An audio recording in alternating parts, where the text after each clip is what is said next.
Terima kasih Anda masih bersama kami di Net Jawa Tengah. 2 tahun lalu, kebakaran hebat melanda salah satu pasar terbesar di Indonesia, Pasar Johar. 2 tahun pula kondisi para pedagang merugi di tempat relokasi. Rencana revitalisasi pasar pun baru akan berjalan tahun ini. Pemaksimalan fungsi heritage menjadi kendala tersendiri bagi pemerintah kota. Dan berikut ulasan khas Net Jawa Tengah. Apa kabar Pasar Johar?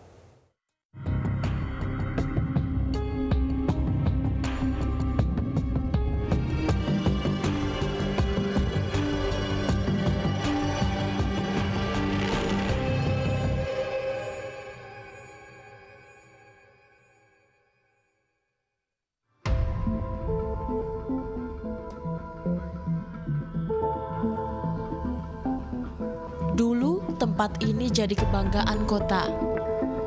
Jujugan warga mencari kebutuhan pribadi hingga rumah tangga. Inilah Pasar Johar, salah satu sentra perekonomian makro berputar.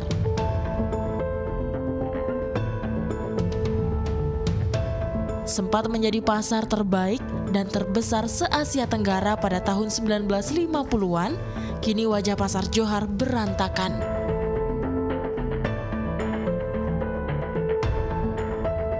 Tahun 2015, kebakaran hebat melanda. Pasar Johar ditinggalkan bersama sisa abu ribuan barang dagangan. Menjadi saksi hilangnya modal hidup lebih dari 7.000 pedagang.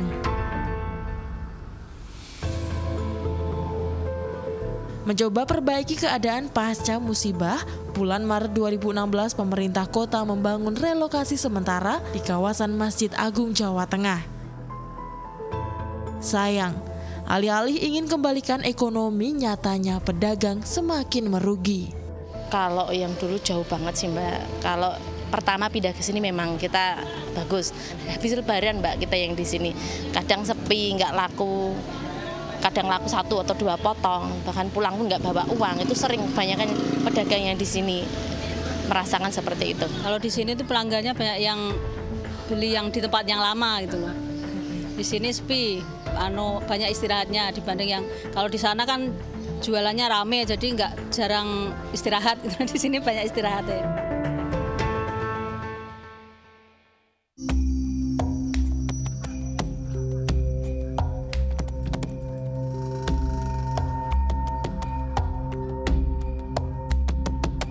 Lebih dari 50% pedagang Pasar Johar rela gulung tikar. Akses yang sulit dijangkau hingga kenyamanan berbelanja menjadi faktor para pelanggan enggan menyambangi pasar relokasi ini. Sebenarnya bagus ya, tempatnya lebih luas dari tempat yang lama. Cuman akses ke sini ya. Jadi kalau nggak punya motor sendiri atau nggak ada kendaraan pribadi sendiri agak susah. Karena angkot kan nggak masuk ke sini ya. Kalau yang di Johar lama semua angkot kayaknya basisnya di situ. Ya kurang penghijauan ya karena ini kan lahan baru soalnya.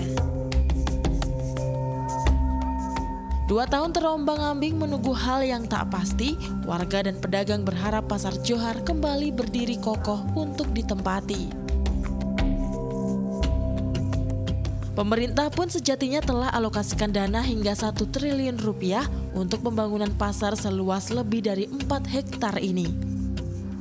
Pembangunan rencananya baru akan dimulai tahun ini dengan mempertahankan arsitektur masyhur Belanda Thomas Karsten.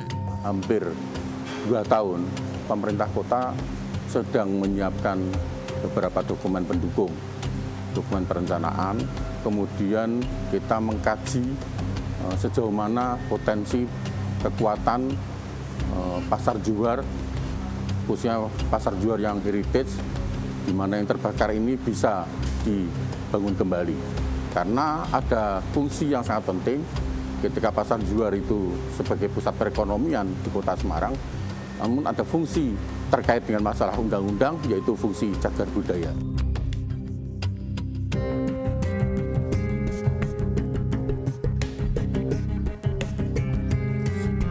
Tahun 2020 revitalisasi Pasar Johar ditargetkan rampung.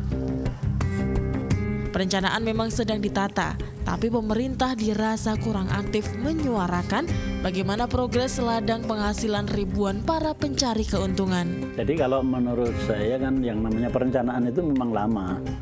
kalau mau hasilnya bagus ya, perencanaan memang lama. Cuman mestinya itu setiap progres itu ada semacam sosialisasi ke masyarakat. Sekarang kita sudah sampai ini, sehingga orang itu tidak lalu bahasa Jawanya itu maido gitu ya.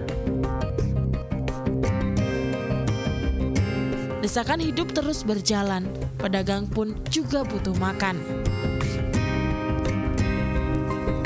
Jika situasi ekonomi dianggap tak memungkinkan, beri kabar progres Pasar Johar. Perbaikan dan perubahan besar memang membutuhkan waktu dan perencanaan yang matang. Pemerintah silahkan atur bagaimana prosesnya. Tapi jangan terlalu lama. Jangan lupa, ada ribuan pedagang yang merindukan jaya Pasar Johar dulu kala. Linta Budiastuti, Apsari Retno melaporkan untuk NET.